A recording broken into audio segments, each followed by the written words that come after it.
नमस्कार विद्यार्थी मित्रांनो, मी धवल कांचीलाल रंगारकर इव्हॉल्व करिअर अकॅडमी मध्ये आपलं सर्वांचं सहर्ष स्वागत करतो। लक्षात घ्या, कशी चालू आहे तयारी वगैरे? व्यवस्थित चालू आहे ना? है ना? भरपूर अशा वॅकन्सीज आहेत बरं, वेगवेगळ्या प्रकारच्या सरळ सेवा वगैरे, है ना? तसंच पोलीसवाल्यांचं काय म्हणणं आहे? चालू आहे बाबा, बरोबर है ना? व्यवस्थितरित्या चालू द्या, है ना? आणि लक्षात घ्या,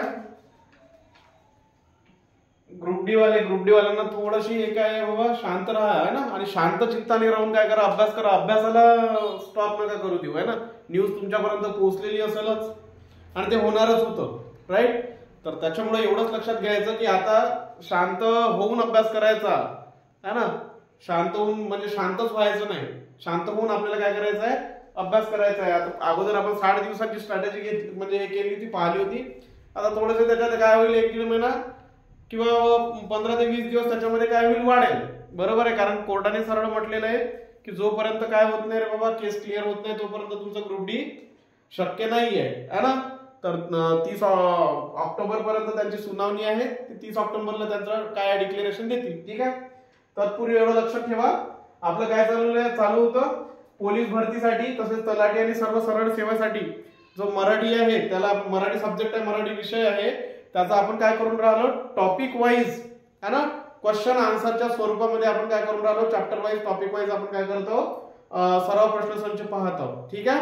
आणि मला वाटतं आजचा 4था 5वा असेल किंवा जास्तही असू शकते, ठीक आहे? तर लक्षात घ्या, जास्त वेळ न घालवता तुमचा आपण काय करू, डायरेक्ट प्रश्नाकडे वळू। पहिला प्रश्न आहे आणि दुसरा आता टॉपिक काय आहे, तर वर्णमाला टॉपिक आहे। टॉपिक काय आहे तुमचा, वर्णमाला आहे। याच्या अगोदर मी काय केलं, मोस्ट इम्पॉर्टंट ज्या व्याख्या होत्या त्या दिलेल्या आहेत, मिक्स प्रश्न सराव संच दिलेले आहेत, आणि त्याच्या अगोदर मराठी भाषेचं काय ते व्याकरण आणि त्याचा जे काही रिलेटेड इन्फॉर्मेशन होती त्याच्यावरती सुद्धा आपण प्रश्न आणि क्वेश्चन आन्सरच्या स्वरूपात काय केलेले आहे, टॉपिक वाईज मी तुम्हाला व्हिडिओ प्रोव्हाइड केलेले आहे, ठीक आहे? तर एवढं लक्षात ठेवा। आणि आपण काय करू, आता आपले जे काही क्वेश्चन आहे त्याच्या पुढे क्वेश्चन सोबत चालू, ठीक आहे? तर लक्षात घ्या, पहिला क्वेश्चन आहे, मूळ वर्णमालेत वर्णांची एकूण संख्या किती आहे? मूळ वर्णमालेत वर्णांची एकूण संख्या किती आहे? ऑप्शन दिलेला आहे तुम्हाला, ए ऑप्शन मध्ये आहे 50, बी ऑप्शन मध्ये किती आहे 48, आणि सी ऑप्शन मध्ये आहे 52, आणि डी ऑप्शन मध्ये किती आहे 42। तर आपल्याला सांगायचं आहे की मूळ जे वर्ण होते, वर्णमाला होती, मूळ जी वर्णमाला होती, है ना, जुनी म्हणू शकतो आपण त्याला, किंवा पारंपरिक म्हणू शकतो, है ना, किंवा पारंपरिक सुद्धा म्हणतात। तर या वर्णमालेत वर्णांची एकूण संख्या किती होती रे बाबा, किती होती? यस, किती होती? तर लक्षात घ्या, इथे किती होती, 48, है ना? 48 संख्या आहे। मूळ वर्णमालेत वर्णांची जी एकूण संख्या आहे ती किती होती, 48 होती, है ना? Option B is the correct answer. Clear आहे का? चला नेक्स्ट क्वेश्चन आहे आपल्याकडे, नेक्स्ट आहे आधुनिक। आता पारंपरिक झाली, पारंपरिक झाल्यानंतर पारंपरिक मध्ये काय होते, 48 वर्ण होते। याच्यामध्ये खूप कन्फ्युज होता बरं तुम्ही लोक, कधी 50 सांगता, कधी 48 सांगता, कधी 52 सांगता, है ना? तर अगोदरच क्लिअर करायचं। आणि वर्णमाले वरचं जे काही तुम्हाला मी फुल लेक्चर दिलेलं आहे डिटेल्स मध्ये, बरोबर आहे? अजूनही संपलेलं नाही ते आपलं, आपण स्वरादी अनुस्वारापर्यंतच गेलेलो आहे, विसर्ग वगैरे झालेलं आहे, बरोबर आहे? पुढे ये आता उच्चार स्थाने वगैरे ते शिकू। तर त्याचं जे मी डिटेल्स मध्ये लेक्चर टाकलेले आहेत ते लेक्चर एकदा काय करा, पहाल। कधी पहाल, जर याच्यामध्ये जर तुम्हाला काही प्रॉब्लेम वाटत असेल तर, नसेल प्रॉब्लेम किंवा पाहिलेले असेल तर मग तर काही अडचणच नाही, ठीक आहे? पण जर अडचण वाटत असेल या क्वेश्चन मध्ये, है ना, नंतर याच्यामध्ये जर कन्फ्युजन राहत असेल तर एकदा जो डिटेल्स वाला जो फाउंडेशन बॅच आहे आपली मराठीची, है ना, तर मराठीचे जे फाउंडेशन बॅचचे व्हिडिओ आहेत, है ना, जे वर्णमालेचे व्हिडिओ आहेत ते काय करा, एकदा पाहून घ्या, ठीक आहे? चला मग पहिल्या क्वेश्चनचा आन्सर काय होतं, ऑप्शन बी 48 वर्ण। मूळ वर्णमालेत किती वर्णांची संख्या आहे, एकूण 48 आहे, ठीक आहे? चलो नेक्स्ट आहे क्वेश्चन सेकंड, आधुनिक वर्णमालेत वर्णांची एकूण संख्या काय आहे रे बाबा, किती आहे? वर्णांची एकूण संख्या किती आहे? पुन्हा ऑप्शन पाहायचं। ऑप्शन ए मध्ये दिलेली आहे 52, बी मध्ये दिलेली आहे 48, सी मध्ये दिलेली आहे 50, आणि डी मध्ये आहे 46। डी मध्ये काय आहे 46। 46 कधी ऐकली का? नाही ऐकली सर, तिथेच कॅन्सल केलं, राईट? नंतर कन्फ्युजन होतं माझं, 52, 48 आणि 50। 48 कशामध्ये आहे, आताच पाहिलं आपण, कशामध्ये आहे, मूळ मध्ये आहे, बरोबर आहे? 50चं काही देणं घेणं नाही, तर कन्फ्युज व्हायचं नाही. आणि राहिलं काय 52. तर 52 हे आपलं काय आहे राईट आन्सर आहे. याचाच अर्थ काय आहे तर आधुनिक वर्णमालेत वर्णांची एकूण संख्या किती दिलेली आहे भाऊ? किती दिलेली आहे? किती दिलेली आहे? 52 दिलेली आहे. किती दिलेली आहे? 52 दिलेली आहे. पोलीस भरती करणाऱ्यांसाठी रे बाबा स्पेशली आवर्जून तुम्हाला विनंती आहे, रिक्वेस्ट आहे, हे लेक्चर काय करा ऍटलीस्ट पहा. जेवढे मी टॉपिक वाईज घेतो ना आणि ज्यावेळेस पेपर होईल त्याच्यानंतर मला शिव्या घाला की सर तुमचं एकही आलेलं नाहीये म्हणून, है ना. आणि जर आलं असेल तर काय होईल? भेटी द्या, कमेंट करा चांगल्या चांगल्या, है ना. तर लक्षात घ्या. आता हे कधी माहित पडेल आपल्याला जेव्हा तुम्ही काय कराल पेपर द्याल, पण त्याच्यापूर्वी अगोदर तुम्हाला हे पाहावं लागेल. पाहायलाच नाही तर कसं हे होणार आहे. ठीक आहे, चला क्वेश्चन नंबर 3 काय आहे? संस्कृत मधून एकूण किती वर्ण मराठी वर्णमालेमध्ये किंवा मराठी भाषेमध्ये आपण घेतलेले आहेत? संस्कृत मधून आलेले आहेत. किती वर्ण आलेले आहेत? तर दिलेले आहे 48, 52, 47 आणि 34. 48, 52, 47 आणि 34. चला 34 काय आहे रे बाबा? 34 काय असते वर्णमाले? व्यंजन आहे सर. 34 काय आहे? व्यंजन आहे सर. नंतर 48 काय आहे? 48 मूळ वर्णमालेत वर्णांची संख्या आहे. 52 काय आहे? 52 आधुनिक वर्णमालेत वर्णांची एकूण संख्या आहे. काय आहे? 47. 47 जे वर्ण आहेत ते संस्कृत मधून आपण काय घेतलेले? मराठी भाषेमध्ये घेतलेले वर्ण आहेत. क्लिअर आहे का इथपर्यंत? इथपर्यंत समजून राहिलं? काही कोणाला प्रॉब्लेम? लास्ट तिकडे नाही ना. चल नेक्स्ट क्वेश्चन पहा. हे तीनही क्वेश्चन क्लिअर आहेत. याच्यामध्ये मोस्ट ऑफ द टाइम काय होते? कन्फ्युजन होते. तर कन्फ्युजन करू नका. कन्फ्युजन होणारच आहे ना. 52 कुठे, 50 कुठे, 48 कुठे, है ना. आणि भरपूर ठिकाणी आपण काय करतो फिरून येतो. त्याच्यामुळे मोस्ट ऑफ द हे असे क्वेश्चन असतात की याच्यामध्ये काय होते कन्फ्युज होते. तर लक्षात ठेवायचं मूळ वर्णमाला विचारली 48, आधुनिक वर्णमाला विचारली 52, संस्कृत मधून विचारलं 47. ठीक आहे. चलो नेक्स्ट क्वेश्चन आहे क्वेश्चन 4 आपल्याकडे. असे किती वर्ण आहेत ज्याच्यामध्ये काय आहेत रे बाबा? दंड आहे. असे किती वर्ण आहेत ज्यांच्या मध्ये दंड आहे? हा लक्षात घ्यायचं, मध्ये दंड असणारे, बरोबर है ना. ज्यांच्या असे किती वर्ण आहेत? असे आपल्याकडे किती वर्ण आहेत ज्यांच्या मध्ये काय आहे? मध्ये दंड आहे, बरोबर. मध्ये दंड आहे. किती वर्ण आहेत मग?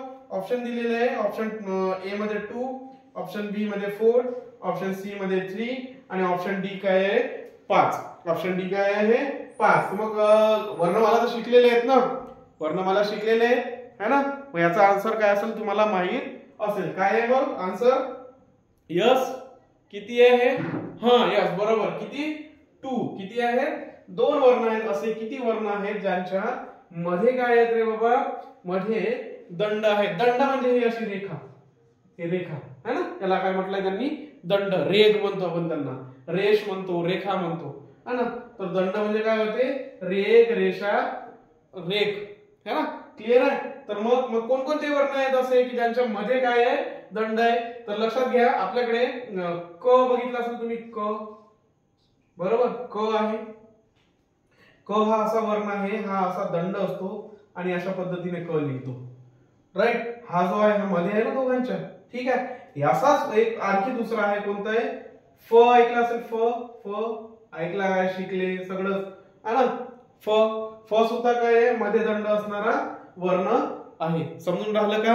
तिकडे समजत आहे सगळं? क्लिअर होतं सगळ्यांना की काही प्रॉब्लेम होत आहे? काही अडचण आहे का याच्यामध्ये? चारही क्वेश्चन क्लिअर आहेत. ठीक आहे. चलो नेक्स्ट आहे सेम तसाच आहे.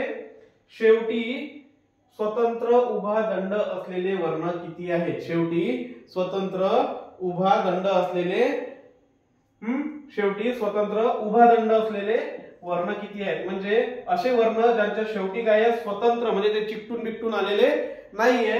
असे उभा दंड असलेले किती वर्ण आहेत? ऑप्शन दिलेले आहे तुम्हाला. ऑप्शन काय दिलेले आहेत? ऑप्शन दिलेले आहेत 4. ए मध्ये 4, बी म्हणजे 3, सी मध्ये 5 आणि डी मध्ये काय आहे? 7 आहे. चला बोला पटापट बोला. काय आहे? किती दंड आहेत असे? किती दंड आहेत? वर्णमाला आठवा. वर्णमाला शिकले आहेत ना सगळे? सगळे वर्णमाला शिकले आहेत. आठवायची पटापट है ना. चला सांगा लवकर सांगा रे भाऊ. टाइमपास करू नका. तुमचा टाइमपास नका करू, माझा टाइमपास नका करू. मग किती आहे? काय आन्सर याचं? तर सर असे आपल्याकडे काय आहे? 3 हे वर्ण आहेत ज्यांच्यामध्ये म्हणजे ज्यांच्या शेवटी काय आहे रे भाऊ? स्वतंत्र उभा दंड आहे. मग सर आता कोणकोणते आहेत ते तीन कोणते आहेत मग पहा. श असतो, श असा लिहितो, बरोबर आहे ना. आणखी असाच काय आहे, न आहे. आणखी काय आहे रे बाबा, आणखी काय आहे ना, गजाननरावचा ग आहे, ग, बरोबर आहे ना. आता तुम्ही हे तीनही पहा, तीनही वर्ण पहा. हे जे तीन वर्ण आहेत, हे जे तीन वर्ण आहेत, हे तीनही वर्ण पहा. यांच्या शेवटी काय दिलेलं आहे, ते शेवटी लाईन आलेली आहे, बरोबर आहे. आणि ते चिकटून बिकटून आहे का कोणाला, नाही ना. तीनही काय आहे, सेपरेट आहे, स्वतंत्र आहे. म्हणून काय म्हटलेलं आहे की शेवटी स्वतंत्र उभा दंड असलेले वर्ण किती आहे, तर त्याचा आन्सर 3 येईल. आणि कोणते, तर ते काय होईल तुमचं श, न आणि ग. होऊ शकते तुम्हाला इथं संख्या न विचारता काय देतील, वेगवेगळ्या प्रकारे ऑप्शन देतील वर्णांचे, आणि त्यांच्यातून तुम्हाला शोधावं लागेल की कोणते वर्ण आहेत म्हणून. क्लिअर आहे. पण पोलीस भरतीवाल्यांनी मोस्टली लक्षात ठेवा, विचारलेले क्वेश्चन आहेत पोलीस भरतीवाल्यांनी. क्लिअर आहे. पोलीस भरतीवाल्यांनी विचारलेले क्वेश्चन आहे, असे क्वेश्चन त्यांनी सोडून जाता कामा नये, है ना, लक्षात ठेवायचं. ठीक आहे. चल क्वेश्चन 6 वर येऊ आपण. वर्णमालेमध्ये एकूण मूळ दीर्घ स्वरांची संख्या आहे, है ना. वर्णमालेत एकूण मूळ दीर्घ स्वरांची संख्या आहे. मूळ दीर्घ स्वरांची संख्या आहे कुठे, वर्णमालेमध्ये एकूण मूळ दीर्घ स्वर काय म्हटलं गेलेलं आहे, मूळ दीर्घ स्वर आहे. किती दिलेलं आहे आन्सर इथे, ए मध्ये दिलेलं आहे. ऑप्शन ए मध्ये आहे 3, राईट. ऑप्शन बी मध्ये किती आहे, ऑप्शन बी मध्ये आहे 4. ऑप्शन सी मध्ये किती आहे 7. आणि ऑप्शन डी मध्ये किती आहे 8 आहे. तर काय होईल भाऊ, काय होईल याचा आन्सर, काय होईल याचा आन्सर, काय होईल, एकूण मूळ दीर्घ स्वर आपलं स्वर शिकलेत का तुम्ही सगळे लोक, स्वर शिकलेत. स्वरांचे ऱ्हस्व, दीर्घ, संयुक्त आणि काय इंग्रजी, असे किती प्रकार पडतात, 4 प्रकार पडतात. ऱ्हस्व, दीर्घ, संयुक्त आणि इंग्रजी. ऱ्हस्व, दीर्घ, संयुक्त आणि इंग्रजी असे मोस्ट इम्पॉर्टंट आहेत, 4 प्रकार पडतात, है ना. तर त्याच्यातले आपल्याला कोणते पाहिजे रे बाबा, दीर्घ स्वर पाहिजे, है ना. दीर्घ स्वर पाहिजे. आणि त्यातही लक्षात घ्या कोणते आहे, मूळ दीर्घ पाहिजे. कोणते पाहिजे, मूळ दीर्घ पाहिजे. तर मग किती आहे रे बाबा, किती आहेत लक्षात ठेवायचं, 3 आहे. किती आहे, 3 आहे. Option A is the correct answer. Clear आहे, समजून राहिलं इथपर्यंत समजून राहिलं, ठीक आहे. चला मग सर कोणते आहे, तर लक्षात घ्यायचं, इथेच पहा, आ, राईट, नंतर ई, आणि काय हा मोठा दीर्घ उ. क्लिअर आहे. दीर्घ काय म्हणतात, कारण त्यांचा उच्चार काय असतो, लांबट स्वरूपाचा असतो, वेळ घेतो उच्चार करताना ऱ्हस्वपेक्षा, है ना. ते समजत नाही आपल्याला, पण ते काय असते, ऱ्हस्वपेक्षा, छोट्या स्वरांपेक्षा दीर्घ स्वर काय करतो, त्यांचा उच्चार लांबट असतो, आणि ते काय करतात, उच्चार घेण्यासाठी थोडासा वेळ जास्त घेतात, म्हणून त्यांना काय म्हणतो आपण, दीर्घ म्हणतो. मग लक्षात ठेवायचं, वर्णमालेमध्ये एकूण जर मूळ दीर्घ स्वरांची संख्या विचारली तर त्याचा आन्सर राहील 3. आणि कोणते विचारले तर आ, ई आणि काय उ. आ, ई आणि उ. क्लिअर आहे का, क्लिअर आहे का रे भाऊ, समजून राहिलं ना की नाही, ठीक आहे. चला नसेल समजत तर तुम्ही पुन्हा एकदा सांगतो की याचा हा जो टॉपिक आहे हा मी इन डिटेल्स मध्ये घेतलेला आहे ऑलरेडी, राईट. हे फक्त असं म्हणा की जे टॉपिक झाले मी त्याच्यावरती रिवाइज करून राहिलो तुमचं, ठीक आहे. ओके. चल नेक्स्ट आहे क्वेश्चन 7. क्वेश्चन 7 मध्ये काय म्हणतो हा, वर्णमालेमध्ये एकूण दीर्घ स्वरांची संख्या काय आहे, तोच क्वेश्चन आहे, लक्षात घ्या. फक्त प्रॉब्लेम काय आला इथे एकूण दीर्घ स्वर विचारलेले आहेत. किती विचारलेले आहेत, एकूण दीर्घ स्वर विचारलेले आहेत. आणि इथं काय विचारलं होतं रे बाबा, मूळ स्वर, एकूण मूळ दीर्घ स्वर, है ना. दीर्घ स्वरच विचारले होते पण मूळ विचारलेले होते, बरोबर. आणि इथं मूळही आणि सोबतचे सुद्धा, मूळही आणि सोबतचे सुद्धा. मग ऑप्शन दिलेले आहे तुम्हाला, ऑप्शन ए मध्ये आहे 3, ऑप्शन बी मध्ये आहे 4, ऑप्शन सी मध्ये आहे 7, आणि ऑप्शन डी मध्ये काय आहे 8. ऑप्शन डी मध्ये काय आहे 8. चला काय आहे याचा आन्सर, वर्णमालेमध्ये एकूण दीर्घ स्वरांची संख्या किती आहे, चल किती आहे, यस हा 3. अरे हेमाड्या 3 तर हे वरती आहे ना, मूळ दीर्घ स्वर आहे. मूळ दीर्घ स्वर किती आहे, 3 आहे.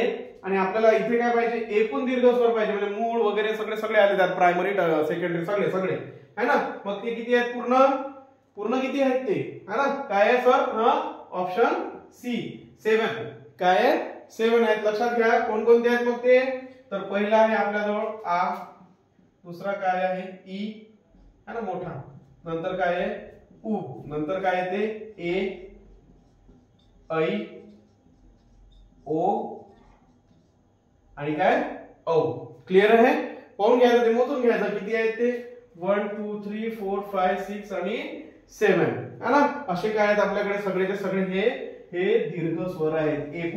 एकूण दीर्घ स्वर विचारले तर किती सांगायचे 7. एकूण दीर्घ स्वर जर विचारले तर किती सांगाल 7 सांगाल. आणि तेच मूळ दीर्घ स्वर विचारले तर किती आहेत ते फक्त आणि फक्त 3 आहेत, आ, ई आणि उ. क्लिअर आहे का इथपर्यंत? चलो नेक्स्ट आहे क्वेश्चन माझ्याजवळ. क्वेश्चन 8 मध्ये पाहू. अर्धा उभा दंड. पुन्हा हे दंडवाले तर तुम्ही करूनच जायचे. अर्धा दंड, उभा दंड, आडवा दंड. क्लिअर आहे ना? हे करूनच जायचे रे बाबा. अर्धा उभा दंड असलेले वर्ण किती आहेत? पुन्हा अर्धा उभा दंड असलेले काय विचारलेले आहेत? वर्ण किती आहेत? किती आहेत है ना? किती आहे मग? ऑप्शन मध्ये ए ऑप्शन पहिला 5, बी मध्ये आहे 3 है ना, आणि सी मध्ये आहे 7 आणि डी मध्ये काय आहे 6 आहे. डी मध्ये काय आहे 6 आहे. मग काय त्याचा आन्सर? अर्धा उभा दंड असलेले वर्ण किती आहे? किती आहेत अर्धे उभे दंड असणारे? पहा, सगळीच्या सगळी वर्ण मला डोळ्यासमोर आणायची. सगळीची सगळी वर्ण मला काय करायची आहे? हे डोळ्यासमोर आणायचे. मग काय दिसते रे बाबा? अर्ध ल ल ल आहे ल, हा अर्धा दंड आहे बरोबर. असाच ल सारखाच एक आणखी काय आहे ळ, ळ अर्धा, राईट. ल ळ आणि काय आणखी काय असाच एक आहे वर्ण, आणखी एक सुटलेलं आहे काय च. च आहे का? नाही, चला तर पूर्ण असतो छ. छ यस, काय आहे छ. आणखी आठवतात का काही? काही दिसते डोळ्यासमोर येते का काही? नाही ना. मग असे किती आहे रे बाबा इथे आपल्याला सापडले? 1 2 आणि 3. तर option B is the correct answer. समजून राहिलं का? क्लिअर होतंय? इच अँड एव्हरी क्वेश्चन मध्ये कन्फ्युज होऊ नका आणि कन्फ्युजन ठेवू नका. एक्झाम मध्ये प्रॉब्लेम होईल. आताच जे काय तुमचं ते क्लिअर ठेवा है ना. आणि ऍटलीस्ट व्हिडिओ नुसतं काय करू नका, नुसतं लिंकवर जाऊन त्याला सीन करू नका आणि वापस येऊ नका. काय करा ऍटलीस्ट, अरे 2 क्वेश्चन पाहना तुम्ही. जर तिसरा क्वेश्चन पाहण्याची इच्छा नाही झाली तर मग बंद करा, पण ऍटलीस्ट ओपन करून ते पहा. राईट, तुमच्यासाठीच आहे ते सगळं, आहे की नाही. पण आपण काय करतो, नाही आम्हाला लिंक येते म्हणून आपण ते ओपन करतो आणि सरांनी सांगितलं म्हणून ते बस झालं सीन. नाहीतर व्ह्यू होऊन राहिला. अरे आम्हाला व्ह्यू नको बाबा. आम्हाला व्ह्यू पाहिजे का? नाही. आम्हाला काय पाहिजे? आम्ही ज्याप्रमाणे मेहनत करून राहिलो, तुमच्यासाठी करून राहिलो, तर तुम्ही त्या मेहनतीचा काय करायला पाहिजे? फायदा घ्यायला पाहिजे. एवढं पाहिजे आम्हाला. व्ह्यू नको, आहे ना. क्लिअर आहे? ते टाइम पिरियड वगैरे जे काही असतं युट्यूब वरती पैसे कमवायचं साधन, तर ते आम्हाला पैसे देऊन सुद्धा आम्हाला काय करता येतं? टाइम वाढवता येतं, हे घेता येतं, व्ह्यू सुद्धा घेता येतात. पण सांगायचं एवढंच की हे मेहनत आहे, मेहनत तुमच्यासाठी आहे. नाही तर मग आम्ही टेक्निकल वगैरे चॅनल ओपन करून सुद्धा पैसे कमवू शकलो असतो, जर पैसे कमावणं हाच एक उद्देश असतात तर, आहे ना. टेक्निकल गुरुजी म्हणून, टेक्निकल धवल असे काहीतरी वेगवेगळे घेऊन आम्ही टेक्निकल मध्ये सुद्धा बनवू शकलो असतो. आणि रिस्पॉन्स याच्यापेक्षा तिथे भरपूर आहे, चांगला आहे. ठीक आहे ना. तर पैसे कमावणं हा आमचा उद्देश नाही आहे, हा तुमच्यापर्यंत पोहोचणं आहे. राईट, पोहोचलं तर लिंक आली म्हणून ओपन नका करू, ते पहा. मी तर म्हणतो ना 3 ते 4 क्वेश्चन करून पहा, है ना. जर तुम्हाला 5वा क्वेश्चन करण्याची इच्छा नाही झाली, राईट, तर मग काय करायचं? व्हिडिओ बंद करायचा किंवा क्लोज करायचा. क्लिअर होत आहे? समजून राहिलं? ठीक आहे. चला नेक्स्ट क्वेश्चन पाहू. ठीक आहे, चल क्वेश्चन 9 नंबरचा पाहायचा. काय आहे? 2009 शासन नियमानुसार पूर्वीची बाराखडी आता म्हणून ओळखली जाते, है ना. म्हणजे आताची जी काही आहे समजा तुम्ही दिलेली आहे ना, तर त्याला काय म्हणतात? जी बाराखडी अगोदर होती, बाराखडीने ओळखत होतो आपण ते अ आ इ वगैरे, तर ती आता काय म्हणून ओळखली जाते? तर पहिला पाहायचा आन्सर बाराखडी. बाराखडीच असेल का? नाही. तर जर असं त्यांनी क्वेश्चन नसता विचारला. 14 खडी, नंतर 16 खडी आणि काय आहे 18 खडी. तर सांगा काय असते रे बाबा? पूर्वीची जी काही 12 होती ती आता आपण काय म्हणून ओळखतो? काय म्हणून ओळखतो? आम्ही जेव्हा शिकत होतो तर ते आमची 12 काय झाली होती रे बाबा? 14 खडी झाली होती. बरोबर, 14 खडी झालेली होती. क्लिअर आहे? 12 आन्सर आहे का? नाही. पण आम्ही जेव्हा शिकत होतो तेव्हा काय झाली होती? ती 14 खडी झाली होती. पण ते सुद्धा पूर्वीची गोष्ट होती. म्हणजे आता 14 खडी आन्सर आहे का? नाही. मग तुम्हाला आता मी सोपं काय ठेवलं? 16 खडी आणि 18 खडी या दोन पैकी काय आहे? एक आन्सर आहे. हा यस काय आहे सर? 16 खडी आहे. काय आहे? 16 खडी आहे. लक्षात ठेवायचं, आताची जे काही 12 खडी आहे त्यालाच आपण काय म्हणतो, 16 खडी म्हणतो आहे ना, कारण त्याच्यात 4 वर्ण वाढलेले जे अगोदर काय होते. लक्षात घ्यायचं, हे जे असतात यांचं व्यंजनात काय करतो आपण, यूज करत असतो है ना. जसं कचा आहे झाला तर मग कू वगैरे, कू है ना, त्या गोष्टी तर लक्षात ठेवायची. तर जे पूर्वीची 12 खडी होती ती काय झालेली आहे आता 16 खडी झालेली आहे ना. ठीक आहे, चलो नेक्स्ट पहा क्वेश्चन 10वा. सजातीय स्वरांच्या जोड्या एकूण किती जोड्या आहेत. सजातीय जे स्वर असतात, सजातीय जे स्वर असतात है ना, सजातीय स्वर असतात त्यांच्या एकूण किती जोड्या आहेत म्हणते रे बाबा. ऑप्शन दिलेले आहे तुम्हाला. ए मध्ये दिलेले आहे 1, बी मध्ये दिलेले आहे 4, सी मध्ये दिलेले आहे 3 आणि डी मध्ये दिलेले आहेत काय, डी मध्ये काय दिलेले आहेत 2. त्याच्यासाठी आपल्याला अगोदर तर सजातीय स्वर म्हणजे माहित असणं गरजेचं आहे. लक्षात घ्यायचं, एकाच उच्चार स्थानातून काय होतात, निर्माण होतात. एकाच उच्चार स्थानातून निर्माण होणारे जे स्वर असतात त्याला आपण काय म्हणतो रे, सजातीय स्वर म्हणतो. मग असे किती होते, आपण किती होते सर, हा यस किती होते, 3.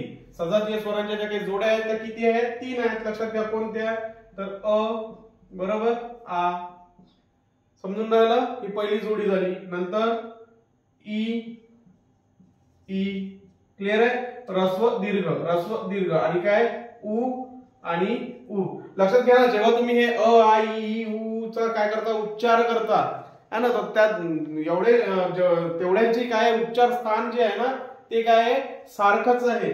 मुळात सजातीय स्वरांचं जे काही व्याख्या आहे ती हेच म्हणते की एकाच उच्चार स्थानातून निर्माण होणारे जे काही स्वर असतात त्यांना आपण काय म्हणतो, सजातीय स्वर म्हणत असतो. आणि त्यांच्या जोड्या विचारल्या तर 3 सांगायच्या आणि कोणत्या सांगितल्या तर अ आ ई आणि उ है ना. याच उलट एक आणखी गोष्ट लक्षात ठेवायची, विजातीय स्वरांच्या जोड्या तर त्यांच्या असंख्य बनतात, त्यांच्या काही म्हणजे फिक्स संख्या आहे का नाही. ठीक आहे, चल नेक्स्ट आहे 11वा क्वेश्चन. मराठी वर्णमालेत एकमेव काय पाहिजे आपल्याला, कंपित वर्ण. एकमेव कंपित वर्ण आहे तो खालीलपैकी कोणता म्हणते. पहिला ऑप्शन दिलेला आहे आपल्याकडे ए मध्ये काय आहे र, बी मध्ये काय आहे प, सी मध्ये काय आहे फ आणि डी मध्ये काय आहे ब. तर मग चला कोणता आहे रे बाबा एकमेव कंपित वर्ण. कंपित वर्ण म्हणून कोणाला ओळखतो आपण, कंपित वर्ण म्हणून, हा यस शिकलोय ना आपण, सांगितलंय ना मी, इन डिटेल्स मध्ये लेक्चर झालेलं आहे वर्णमालेवरती. काय आहे सर, हा काय आहे र. सर र आणि तो ए ऑप्शन मध्ये आहे, ए इज द करेक्ट आन्सर है ना. र जेव्हा तुम्ही र चा उच्चार करता तेव्हा काय होते, तो र है ना, आणि तुमच्या जिभेवरती काय झालेलं सारखं वाटते जेव्हा तुम्ही तो उच्चार करता रचा, तेव्हा तुमच्या जिभेवरती स्लाइटली कंपन झाल्यासारखं वाटते. काय वाटते, कंपन झाल्यासारखं वाटते. तुमची जीभ, जो शेंडा असतो तुमच्या जिभेचं जे टोक असते त्या टोकावर काय असते, व्हायब्रेशन झाल्यासारखं वाटते है ना. एक त्या जिभेच्या शेंड्यावरती कंपन झाल्यासारखं वाटते है ना, म्हणून त्याला काय म्हणतात, कंपित वर्ण म्हणतात. र जे जिभेचं टोक आहे त्याच्यावरती काय होते रे बाबा, कंपन निर्माण होतात, म्हणून त्याला आपण काय म्हणतो, कंपित वर्ण असं म्हणतो. लक्षात ठेवायचं, मराठी वर्णमालेत एकमेव कंपित वर्ण आहे तो कोणता आहे, र आहे. ठीक आहे, चल नेक्स्ट आहे ऱ्स्व व दीर्घ स्वरांना उच्चारावयास लागणाऱ्या कालावधीस काय म्हणतात. लागणाऱ्या कालावधीस काय म्हणतात. चलो, ऱ्स्व व दीर्घ स्वरांना उच्चारावयास लागणाऱ्या कालावधीस काय म्हणतात. सांगितलं होतं का, शिकवताना सांगितलं होतं का. हो सर सांगितलं होतं. काय आहे पहिलं ऑप्शन, व्यंजने. पहिलं ऑप्शन काय आहे, व्यंजने. व्यंजने असतात का, नाही. व्यंजने काय असतात, हा जेव्हा एखाद्या वर्णाचा तुम्ही काय करता, उच्चार करता तेव्हा मुखातील जी काही जीभ असते त्याचा इतर वर्णाशी काय होत नाही, व्यंजने तर स्पर्श होऊन येतात. व्यंजने काय होतात, स्पर्श होऊन येतात. राईट, म्हणजे व्यंजने आन्सर आहे का नाही, स्वर आहे का नाही. स्वर कसे उच्चारले जातात, त्याचा जिभेचा कोणत्याही अवयवाशी स्पर्श होत नाही, ते स्वर असतात. क्लिअर आहे.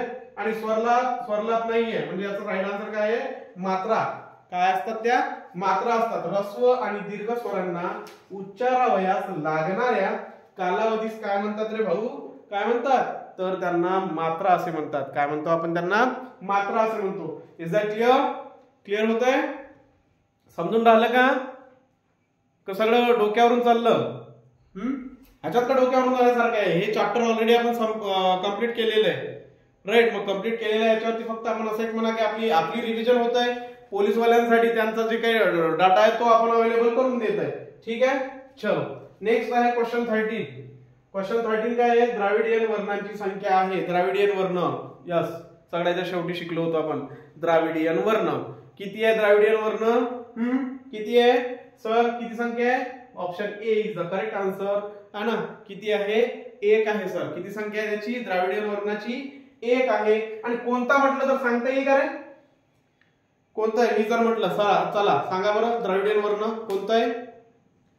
कोणता आहे द्राविडियन वर्ण? कोणाला म्हणतो आपण द्राविडियन वर्ण? कोणता आहे? यस हा ळ. हा जो ळ असते ना ळ बाळाचा जो ळ असतो त्या ळला काय म्हटलं जाते रे बाबा? द्राविडियन वर्ण म्हटल्या जाते. त्याची किती संख्या आहे? एक. किती संख्या आहे? एक. नेक्स्ट आहे क्वेश्चन 14. क्वेश्चन 14 मध्ये काय म्हणते? संयुक्त व्यंजनांची संख्या किती? संयुक्त व्यंजनांची संख्या किती आहे? संयुक्त व्यंजन. चला संयुक्त व्यंजन ऑप्शन आहे. ऑप्शन ए मध्ये दिलेला आहे 1. ऑप्शन बी मध्ये दिलेला आहे 2. ऑप्शन सी मध्ये दिलेला आहे 7 आणि ऑप्शन डी मध्ये दिलेला आहे 4. ऑप्शन डी मध्ये काय दिलेलं आहे?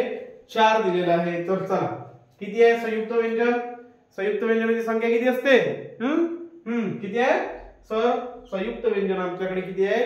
2 आहे. चला पुन्हा प्रश्न सर कोणते आहे?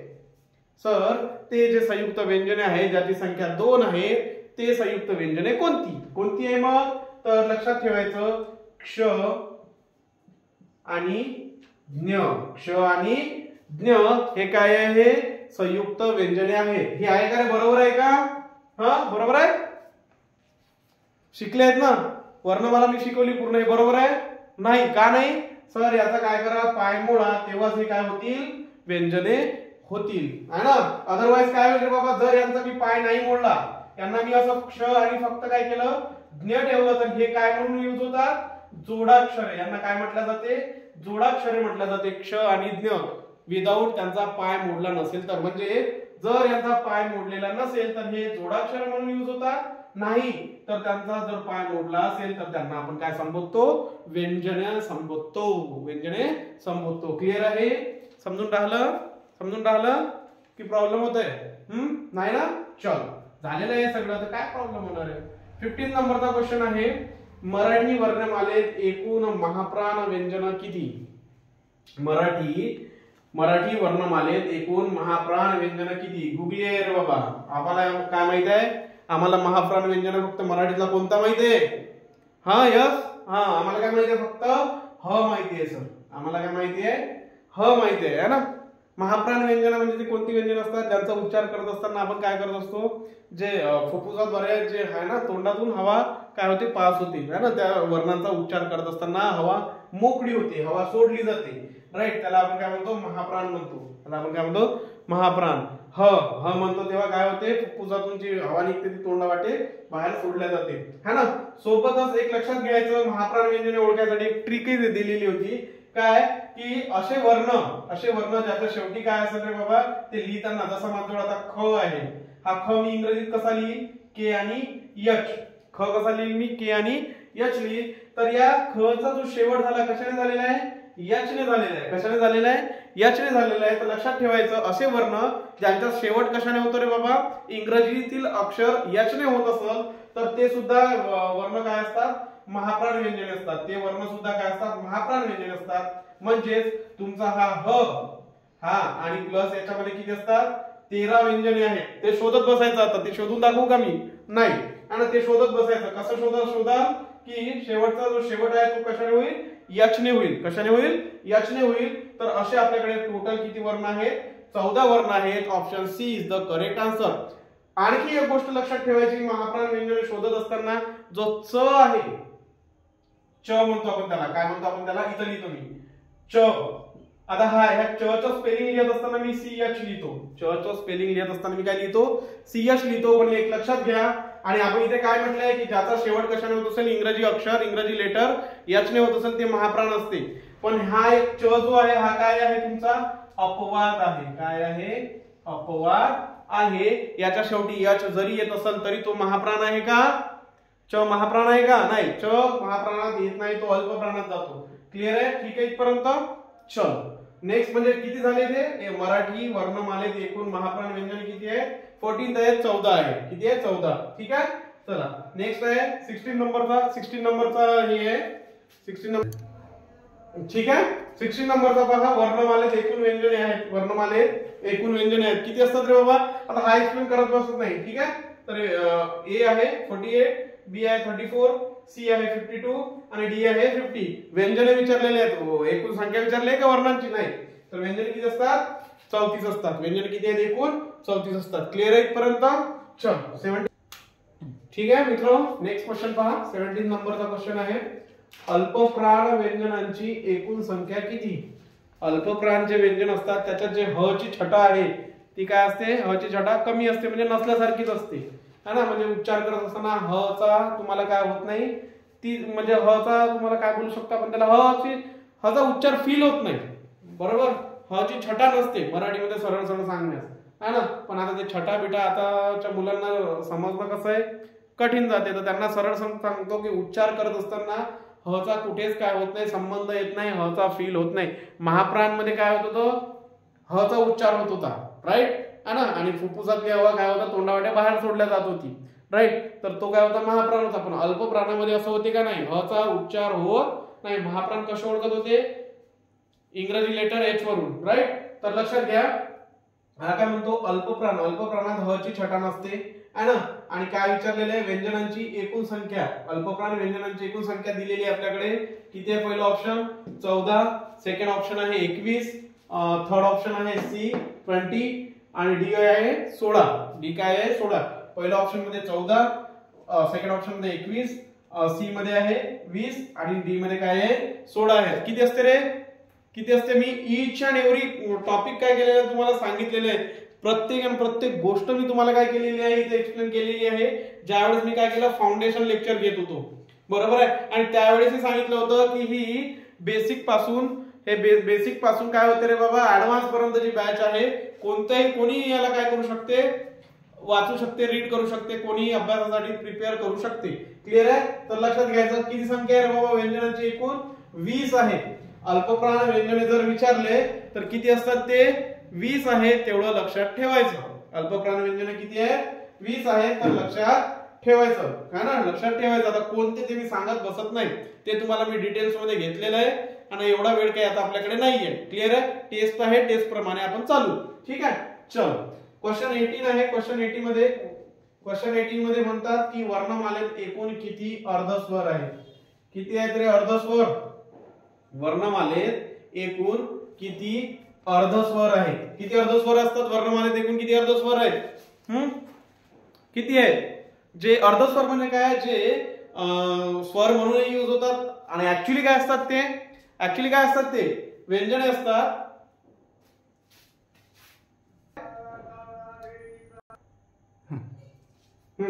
ठीक आहे. किती आहे मग? Option C is the correct answer. किती आहे? अल्पप्राण व्यंजनांची एकूण संख्या किती आहे रे बाबा? तर 20 आहे. अल्पप्राण व्यंजनांची एकूण संख्या किती आहे? 20 आहे. हा ठीक आहे. नंतरचा क्वेश्चन आला होता आपण 18 वर. वर्णमालेत एकूण किती अर्धस्वर असतात? किती आहे अर्धस्वर? तर लक्षात घ्या, option A is the correct answer. 4 अर्धस्वर असतात. कोणते जर विचारलं सांगता येईल का? तर लक्षात घ्या, कोणते आहेत रे बाबा ते? य, र, ल आणि व. य, र, ल, व. क्लिअर आहे? इम्पॉर्टंट क्वेश्चन आहे हा. आणि याच्यापेक्षा एक आणखी येणारा जो क्वेश्चन आहे तो इम्पॉर्टंट आहे. कोणता? हा क्वेश्चन नंबर 19. काय? की अर्धस्वरांचा खरा क्रम कसा लिहितात किंवा लिहितात अर्धस्वरांचा? हे तर सगळ्यांनाच माहित आहे, याचा आन्सर सगळेच मारतील. पण हा जो क्वेश्चन विचारला अर्धस्वरांचा खरा क्रम कसा लिहितात, तर आपण तर याच पद्धतीने लिहू रे भाऊ. य, र, ल, व. आणि मिळणाराही जो मार्क्स असते त्याला आपण काय करत येऊ? चुकीचं करून येऊ, है ना. जे आन्सर आपल्याला माहित असते. काय करायचं रे बाबा?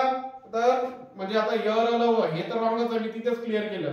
नंतर य व र ल, य व ल र, है ना. इथं य व र ल, य व ल र आणि य र व ल. क्लिअर आहे? या तीन पैकी तुम्हाला काय करायचं? शोधायचं आहे.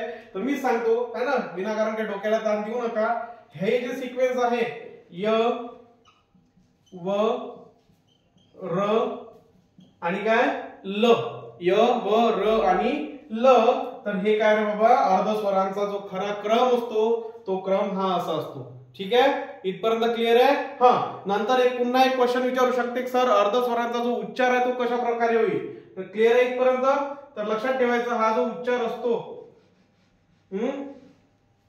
अर्धस्वरांचा जो उच्चार आहे तो कसा होईल, कसा होतो उच्चार, लू नंतर उ आणि र ला काय असते रू आणि य ला काय असते ई. क्लिअर आहे.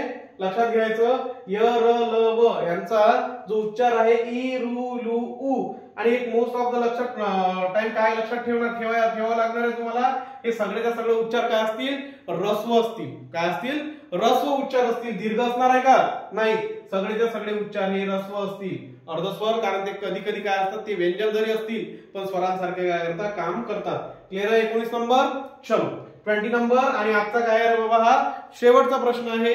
राहिलेले जे काही जवळपास आपल्याकडे 50 क्वेश्चन होते त्याच्यापैकी मी आज 20 घेतलेले आहेत आणि उद्याला जे आहे आपण ते 30 घेऊ. क्लिअर आहे. राहिलेले 30 किंवा 25 की 30 क्वेश्चन राहिलेले आहेत, तर ते आपण नेक्स्ट पार्ट मध्ये येऊ. हा पार्ट 1 राहील. ठीक आहे. तर लक्षात घ्या 20वा काय आहे, मराठी वर्णमालेत एकूण उष्मे व घर्ष, उष्मेलाच आपण काय म्हणतो, घर्ष म्हणतो, त्याची संख्या किती आहे, उष्मेची संख्या किती आहे. ऑप्शन ए मध्ये दिलेलं आहे 4, 3, 2, 7. चला सांगा पटापट सांगा काय आहे, काय आहे. तर सर ऑप्शन 4 आहे. काय आहे, option 4 is the correct answer. हा सुद्धा काय आहे रे बाबा, गुगली क्वेश्चन आहे. हा गुगली क्वेश्चन आहे. काही काही याच्यामध्ये आपल्याला 3च शिकलेलो आहे आपण ज्यावेळेस शिकतो त्यावेळेस. कोणता, श श स, हेच उष्मे माहित आहे मला, बरोबर आहे ना. पण लक्षात घ्यायचं त्याच्यात एक आणखी ऍड होतं, ह सुद्धा काय आहे, उष्मा व्यंजन आहे. जेव्हा ह बोलता तुम्ही तेव्हा तुमच्या याच्यातून काय होते रे बाबा, जे वायू आहे ते बाहेर पडते आणि एक प्रकारची उष्मा निर्माण झाल्यासारखा काय होतो, पास होतो. जसं या शने शने आणि शने, त्याच प्रकारे ह सुद्धा काय आहे, उष्मा व्यंजन आहे. म्हणून तिथे काय झालेलं 3 ऐवजी 4. तुम्ही सुद्धा हेच करणार आहात पेपर मध्ये. 3 ऐवजी काय करायचं, 4 करायचं. तू का तुझा शहाणपणा करून आला आणि 3 लिहिले, तुझा मार्क्स इथेच गेलेला समजून जायचं. क्लिअर आहे इथपर्यंत. ठीक आहे. तर लक्षात घ्या मराठी वर्णमालेत एकूण जर उष्मे विचारलं, उष्मेला काय म्हणतात, घर्ष म्हणतात. तर किती आहेत रे बाबा, ते 4 आहेत. आणि कोणते म्हटलं तर श श स आणि ह. Is that clear, clear. ठीक आहे.